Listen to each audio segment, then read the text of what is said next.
500 plus na tayo, mag-start na po tayo.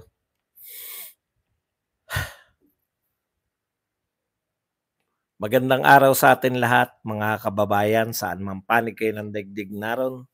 Dito na naman tayo sa another episode ng ating vlogs, Badong Aratilis po. Thank you very much muna kay RML's SBL na nagbigay sa atin ng 10 Qatar Rial. Pag-uusapan natin ngayon, ito ICC, deadma lang kay Bato. Media, tuloy-tuloy sa misleading na survey, no? Yung yung kanila pong pagbabalita sa survey ni BP Sara, mini-mislead nila yung tao. Pag-usapan din po natin, yung po mga binanggit ni Bato na mga revelasyon, no? Nung patuloy na dumarami ang nawawalang mga missing person, At saka, yun nga po, no? Yung mga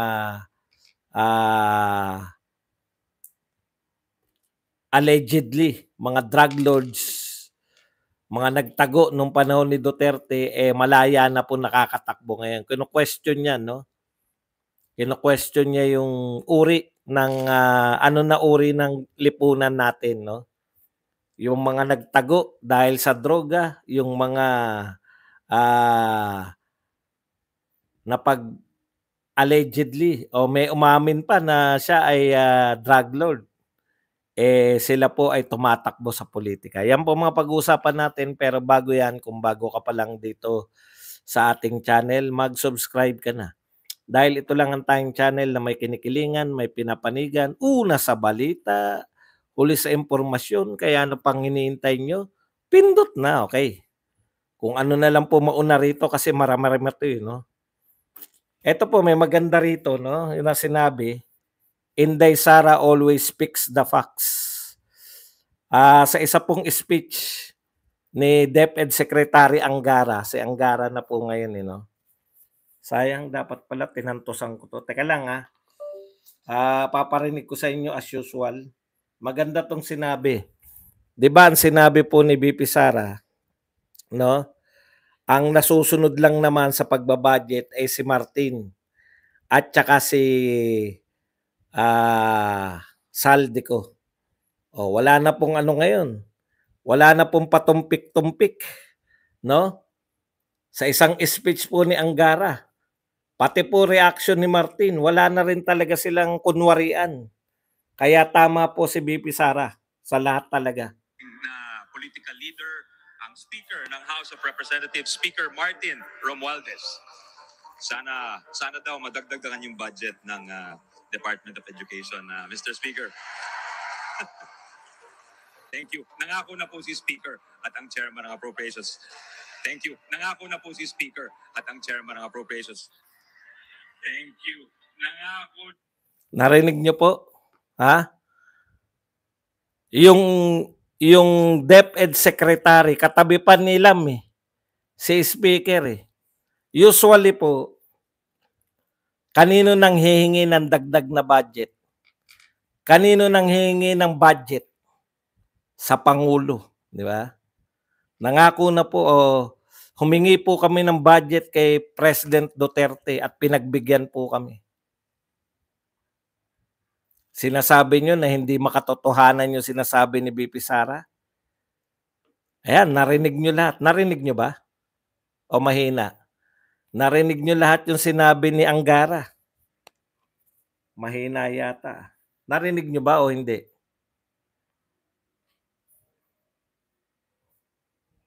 Ulitin ko lang. Mukhang wala sumasagot narinig nyo naman. 'Di ba? Yung sinabi ni BP Sara noon na ang may control lang ng budget ng Pilipinas ay si Speaker. Ito po, bagong-bago yan. October 5 Ano ba ngayon October? October 5 po yung Happy Teacher's Day. Nangako na raw o inaprobahan na raw ni gumanon lang si Martin. Aprobado na yung budget. Pagtaas ng budget ng DepEd. Gumanon lang si Martin. Ngayon po lumalabas ang tunay na totoo, di ba? tunay na yung may control talaga ng budget ng Pilipinas, hindi po ang Pangulo, hindi po ang DBM, si Martin at saka si Saldico. Kasi kaya yung mga pagmamagaling, may mga naririnig akong vlogger, pinagmamalaki. Wala kayo, itong mga senador, nagsabi, dadagdagan ng budget ni BP Sara. Naniniwala kayo na kukontrahin nila si Martin? Si Martin po ang pinakamakapangyarihan pagdating sa pera. Punta po tayo rito sa iba pa. Sa iba pang mga balita na magre-react tayo. Ito po, alam nyo, isa sa mga sinasabi ni Bato, no? Ito, balita po, Philippine Star, self-confessed drug lord, Kerwin Espinosa, files his certificate of candidacy for mayor in Albuera, Leyte. Makati Court clears Kerwin in drug case. Alam po ninyo, no? Ngayon lang po panahon, yung mga drug lord napapalaya, yung mga may kinalaman sa drugs, laya lahat. Pwede pang tumakbo. Dati, is either nakakulong or tinutugis. Nakakulong or nagtatago. Ngayon po, lantara na. Napalaya na sa kaso, tumatakbo pa. Ibang klase talaga eh, no? Babangon muli. Putya, iba pala yung bumangon, hindi pala no? Hindi pala yung babangon muli yung ekonomiya o yung Pilipinas. Iba pala yung babangon. Ito po nakakatuwa kay Bato, no? Lahat po ng mga in-interview o nagsalita tungkol sa eleksyon, mother statement di ba? Sa totoo lang po, panay mother statement na tutuloy ko yung mga ginawa ko nung ako ay senador. I will not reinvent myself. Babaguhin natin decorum. Si Bato lang po yung latest yung mga pinagsasabi. Ano sabi ni Bato? Ayun nga, kay Bato nga galing yan. Saan ka nakakita? Nagtatago noon. Ngayon, kumakandidato na. Ano pa po sabi ni Bato? Ito maganda sinabi ni Bato eh.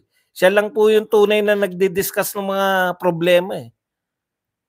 Yung mga nawawala po, missing person. Dumadami. Alam nyo bakit hindi nyo imbestigahan yan? Kayo sa Kongreso at sa Senado. Ano sabi ni Bato? Kung meron lang political will yung presidente, hindi naman niya sinabi presidente, yung pinuno ng Malacanang na nagngangalang Marcos. Mas tukoy mo. Kung may political will lang, kaya po eh. Kaya po matigil yan. May ideya po ba kayo kung bakit marami nawawala? Hindi ba maganda yan, Congress at Senate? Yan ang imbestigahan nyo. Bakit maraming tao ang nawawala ngayon? Nagkakataon lang ba yan? O merong panyanyari beyond dyan sa mga nawawala na yan? Ano yung pangyayari? Wala na, no? Wala. Ito talagang gobyerno na to. Wala talagang balak lumutas. Walang balak lutasin yung mga problema eh. Kusa na lang eh. Lilipas din yan. Dehin bokiki. Wag lang kumibo, lilipas din yan. Eh hindi lumilipas eh. Lilipas na lang yung galit. Nasagad na eh. Sana magkatotoo na meron yung anger vote. No? Yung galit nyo sa mga Marcos, wag ma-convert sa pagboto sa mga tao niya, sa mga bata niya. Wala rin po pakinggan yung mga sinasabi ng mga politiko, lalo na po yung mga re-electionist. Wala ka nang aasahan sa kanila kasi parang given na mananalo na kami. Kung wala po silang, tignan nyo po nag-file ng mga COC. may mikropono doon. Ano ang gagawin nila na bago? Kung wala naman po silang gagawin na pinangako, pangako nga wala eh. Ano pa babaguhin nilang tutuparin? Kaya hindi po mababago Pilipinas hangga't yan pa rin ang mga binoboto nyo. At least si Bato, nire-recognize niya yung mga problema natin. Droga, balik na naman yung droga. Sabi ni Bato, hindi naman namin kinayaman yan. Reacting, speaking of Bato, no? Sabi niya, kinokontak daw siya ng ICC, ini-ignore niya. Ayun na po lahat ng balita. Kasi itong mga dyaryo natin, mahilig po sa ICC, ICC, ICC. Nakailang pahiyan na kayo? June, July. Walang ano. Di ibig sabihin si Bato hindi pa naimbestigahan. Ini-ignore niya eh. Kung may jurisdiction po, tignan niyo po pwede niyo bang i-ignore ang imbitasyon ng isang korte? Sinabi na kayo ng korte, pwede niyong i-ignore yon, pinatatawag kayo? Korte ang ICC. Pinipilit ng mga anti-Duterte na may jurisdiction ng ICC sa atin. Ito po, ang korte po sa Pilipinas, kahit regional trial court, pwede nyo bang isnab yung kanya subpoena? Pinadalang ka, pinapatin ka. Pwede nyo isnab? Hindi, di ba? Anong gagawin sa inyo pag inisnab nyo? Dinedman nyo. Wala akong pakialam dyan sa subpoena na yan. I-issuean kayo ng warrant of arrest. Ini-ignore nyo yung subpoena eh. Kasi may jurisdiction yung korte sa atin. Kahit saan nga sa Pilipinas eh. Ibig sabihin kung Makati Regional Trial Court, sa Makati lang siya effective, hindi po. Kung nagtago ka sa Ilocos eh, Makati Regional Court yung yan po yung definition ng merong jurisdiction. Pinagpipilitan mo yung may jurisdiction. Sinabi na nga ni Bato, no? Iniimbitahan siya ng ICC, ini-snub niya. Anong magagawa ng ICC? Wala. Bakit? Wala silang jurisdiction. Thank you very much kay Arabiano na nagbigay sa atin ng $399 Sara. Pwede naman palang isnabin yan. Bakit takot na takot kayo? Bakit kayo ini-snub lang. Deadma lang si Bato. May ICC ba? Tuloy nyo lang gagawin nyo.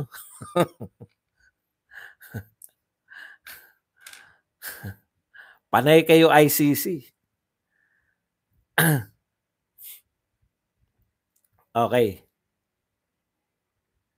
Tapos na. Wala na tayong balita.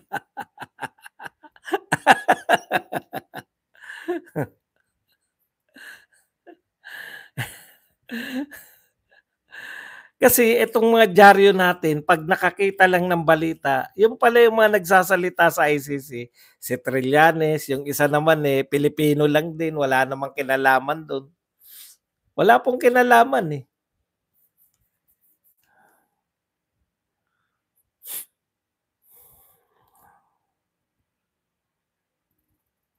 Ayan, no?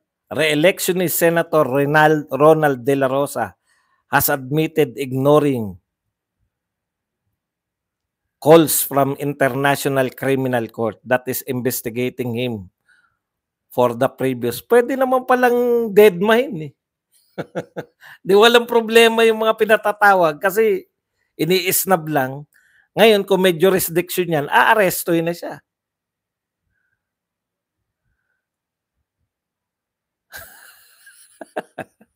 Ano? May citizen's arrest? Ang citizen's arrest po, sa may mga kaso lang yun, iniimbestigahan pala, arestuhin mo na.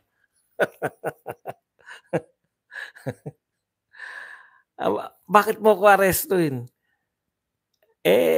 Ayaw mo pumunta sa ICC.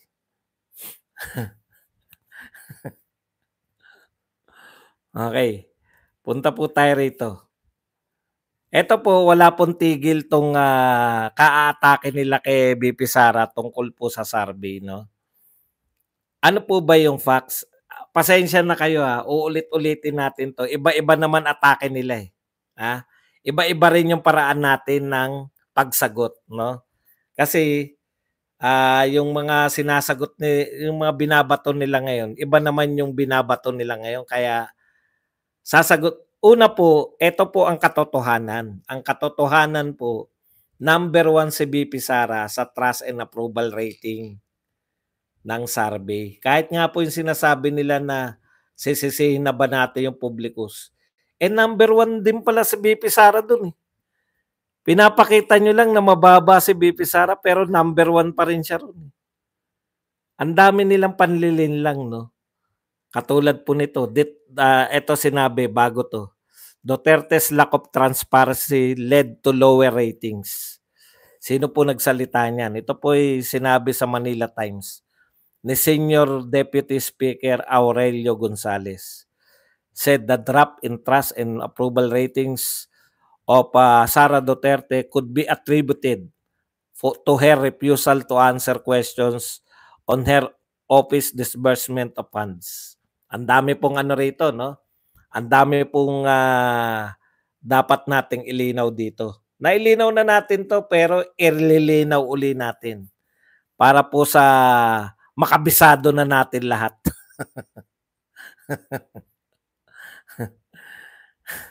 Yung po, totoo po ba na yung disbursement ay hindi sinasagot ni VP Sara?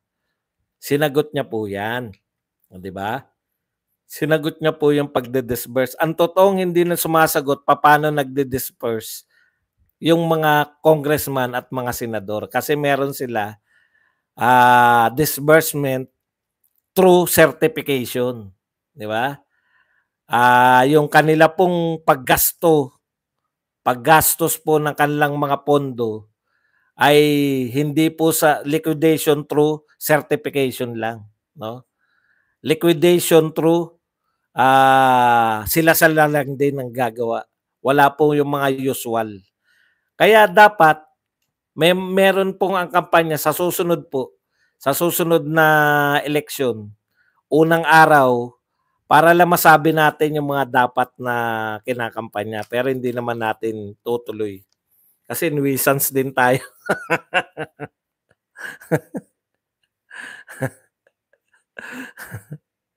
Okay. Ano yung sinasabi ko? Hindi po totoo yun na hindi nag-report si VP Sara. Hindi lang sa inyo magre-report kasi wala naman sa batas na magre-report sa inyo. No? Hindi naman sinabi ng batas ng confidential fund na kasama kayo sa pagre-reportan. Kayo nga ang di sumusunod. Actually, kayo, kung tutuusin, kayo ang may kasalanan. Bakit nyo pinapaalam paano nililiquidate, paano ginastos yung pera sa confidential fund? Kayo po may mali. Hindi po si VP Sara. No? Kung meron po may pagkakamali, kayo. O, bakit kayo pagpapaliwanagan confidential fund nga? Yun yung una. Ikalawa,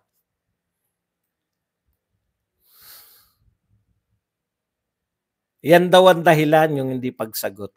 Kaya bumababa. Ang tanong ko, kanino mas mababa si VP Sara? Kasi lower eh. Ibig sabihin ng lower, may mas mataas sa kanya. Sino po mas mataas sa kanya? Sa rating. Wala. Siya pinakamataas. Approval tsaka trust rating si VP Sara. Si VP Sara pala pinakamataas sa approval at trust rating. Kanino siya mas lower? Mas lower siya sa sarili niya nung nakaraang quarter. Ano problema dun? Mas lower siya. Ganito po yan. Tignan nyo po. Ano ba tatakbuhin ni VP Sara sa tingin nyo sa 2028? Vice President, correct. Vice President. Bura. Ano po sa tingin nyo tatakbuhin ni VP Sara sa 2028? President, di ba? Ikukumpara nyo ba na nung tumakbo siya na Vice President, mas mataas ang boto niya? Natural hindi. Ang tinitignan lang naman, sino nanalo? Sasabihin ba ng COMELEC, ay, bakit ang boto mo 30 million lang? Nung tumakbo kang Vice President, 32 million ka. Hindi ka pwede mag-President. Kasi mas mataas yung boto mo naman ng Vice President. Ganun ba gagawin? Hindi naman eh. Yung sinasabi nilang lower approval rating, lower trust rating, o pagbagsak ng kanyang trust and approval rating, kumpara sa kanya, hindi kumpara sa iba. Mataas pa rin siya ngayon, mas mataas lang siya nung nakaraang quarter.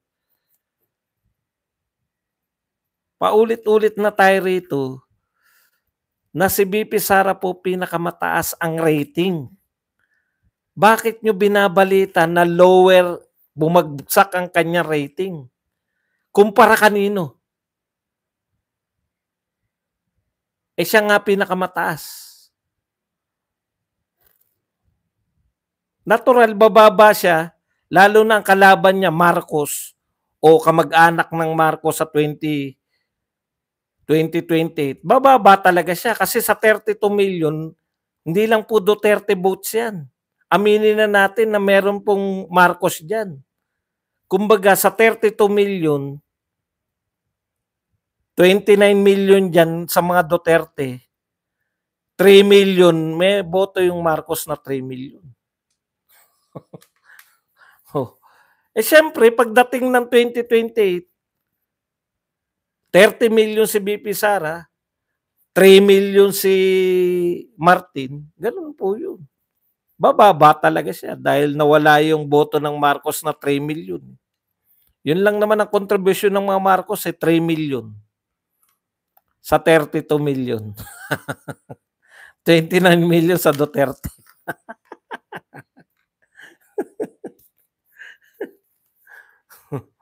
Paano ko nasabi? Paano ko nasabi? Yun ang katotohanan.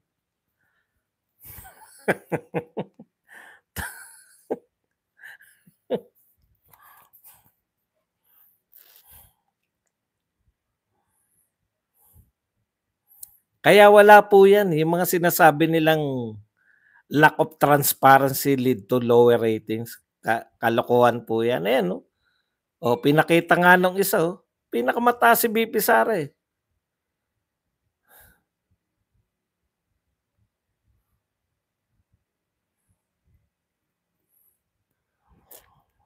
Ito naman, ABS-CBN, Duterte ally Philip Salvador says drug user should be rehabilitated, not killed. Tignan nyo Tignan nyo kung paano nila tinitwist yung mga salita. Thank you very much kay Arabiano na nagbigay ng 399 SAR. Ayan. So sabi ni Ipe, bigyan natin sila ng pag-asa makabalik sa lipunan yung mga adik. Kaya wag natin silang patayin, i-rehabilitate natin sila. So syempre, yung mga media, kasi pinalalaganap nila, pinapatay lang ng mga Duterte yung mga adik. Okay. Sabi niya, tinanong, syempre akala nila mapapahiya si Ipe. Asked to clarify whether that means he opposes Duterte's bloody war on drugs. Tinanong siya kung kontra ka ba sa war on drugs. Mga intrigador eh. Iba po yung war on drugs. Yung sinabi po ni Ipe, hindi nakakontra yan sa war on drugs. Ang war on drugs po, tokhang. Di ba? Alam ng mga Bisaya, di ba? Katok at katok. Tapos yung hang. Di ba? Tokhang. Dalawa yan eh. Kakatokin ka, pipilitin ka magbago, di ba? Yun yung tokhang. Hangyo. Tokhang.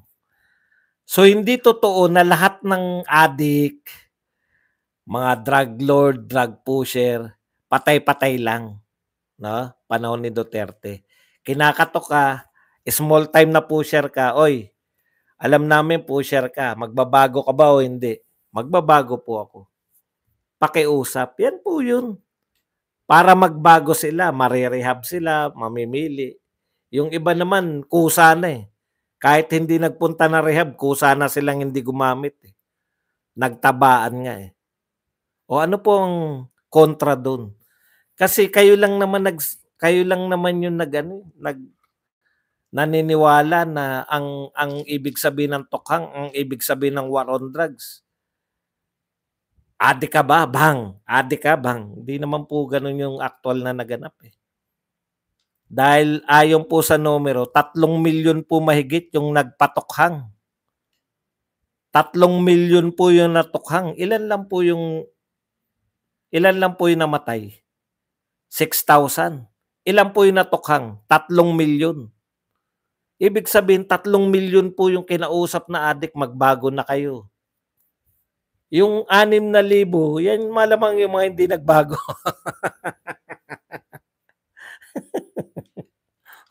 Hindi mga nanlaban po eh, di ba? Officially. Oh, yung official po na utos eh, pag nanlaban, unahan nyo. Alangan naman kayo ang matigok. Di ba? Pinasasamahan nyo ngayon eh. Wala naman kayo alternative.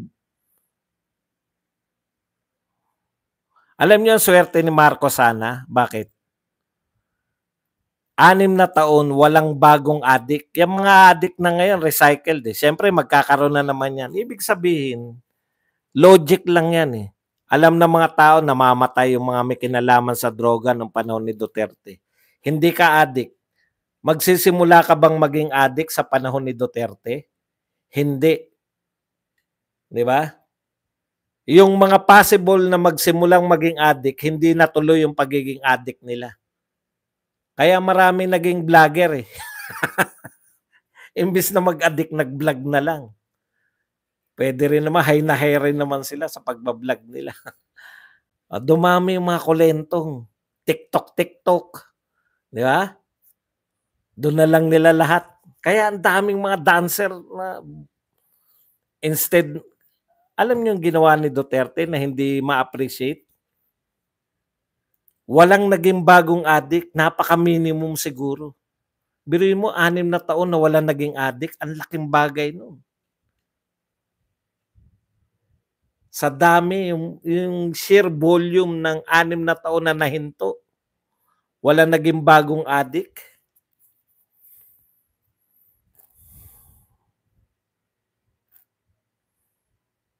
Laking bagay po sa society nun.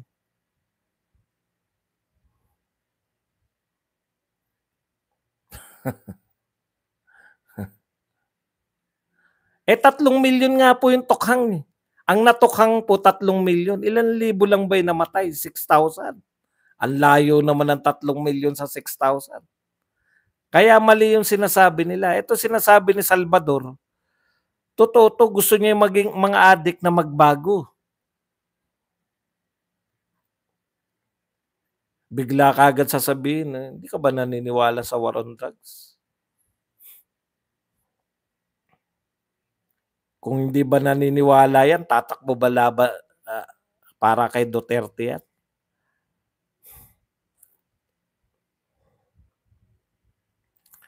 Dahil sa issue sa pondo, tiwala ng publiko kay Sara bumagsak. Tiwala ng publiko kay Sara bumagsak. Akala mo talaga bagsak eh. Pero bakit hindi nyo sabihin na kahit na sinisiraan, number 1 pa rin? Yun po ang katotohanan.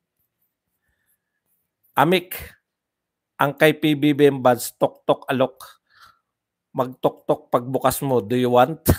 Di ba? Do you want eh? Ito po, funny how the scheming son of the dictator can tackle matters on taxes. Alam niyo po, ang dami po nagre-react ngayon, nabigla po ako, no? Ang dami nagre-react diyan sa bot dito sa Netflix. Hindi ko akalain eh. Iba talaga, no? Dati walang nagre-react sa mga pinagagawa, mga party-party. Ito talagang nagre-react sila sa bot eh. Apektado kasi lahat pag bot eh. Pag bumili ka kasi may tax eh. Yung mga party-party ng Duran-Duran, hindi sila gaano. Ito po talagang bat ngayon. Bakit ang dami? Di ba? Napakaraming ano. Ito po, meron. Mga dilawan to ha. Funny how the scheming sons of the dictator can tackle matters on taxes. When his family has 203 billion unpaid state tax, something they rather regard as taboo subject, you don't talk about it in public. Di ba meron siyang BIR? Tanggal kagad no nagsalita ng ano tungkol sa diyan sa ano estate tax. Naalala niyo yun? Wala pang isang buwan tanggal kagad yung BIR na yun.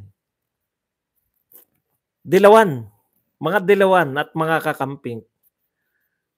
Ang ingay nyo noon tungkol sa estate tax. Hindi pa rin po nagbabayad ngayon ang pamilyang Marcos. Bakit tahimik na kayo? Ikaw naman Badong, tanong ka pa ng tanong. Kakampi na nga sila eh. So, ibig sabihin, etong mga dilawan at kakamping na to, hindi pala totoo yung pamumuna nila. No? Hindi pala totoo yung sinasabi lang gusto nilang sitahin na hindi nagbabayad sa estate tax. Kaya lang nila pinupuna kasi kalaban. Ngayong kakampi na wala na rin silang pakialam. Okay, ito pa. The government needs millions. Dahil election season ngayon, the government needs millions, billions, whether it's been in the form of budget insertions, campaign fund, or some other means to feed its monsters and manage its political self-preservation process. Alam nyo, grabe po. Garapalan na po ngayon. I-quote natin yung mga dilawan. Ha? Ayon po rito kay sino na nga yung dating COMELEC na parang may aning? Guanzon. Grabe raw ngayon. 40% na raw ang hinihingi ngayon ng mga kontraktor. Ay, hinihingi sa kontraktor. 40% na. Pakapalan na ngayon eh. Kung 40% na hinihingi ng mga kung sino pa man sa kontraktor. Kaya talagang masayang-masaya ngayon yung mga politiko eh. Maghihirap yung taong bayan kasi pinaganan talagang politiko po sinandigan nito. Kaya sila lahat sampalataya, hingi sila kay Martin, isang ganun lang ni Martin. Oh, there's PhilHealth 90 billion transfer to the National Treasury. He just nonchalantly took your money. Fill the Marcos funds yet. Ito ang nakakaano no? O nga no, ngayon ko lang na-realize. Grabe no. Basta na lang kinuha yung 90 billion ng PhilHealth. Walang pake. Wala po silang pakialam sa paglilipat-lipat ng pondo. No? 90 billion ba dyan? Amin na yan. Ito, 600 billion budget sa ayuda. Mamigay lang kayo na mamigay. Paano po yung accounting ng ayuda? Sino ba sisita sa atin? Wala pong sumisita. Paano ina-account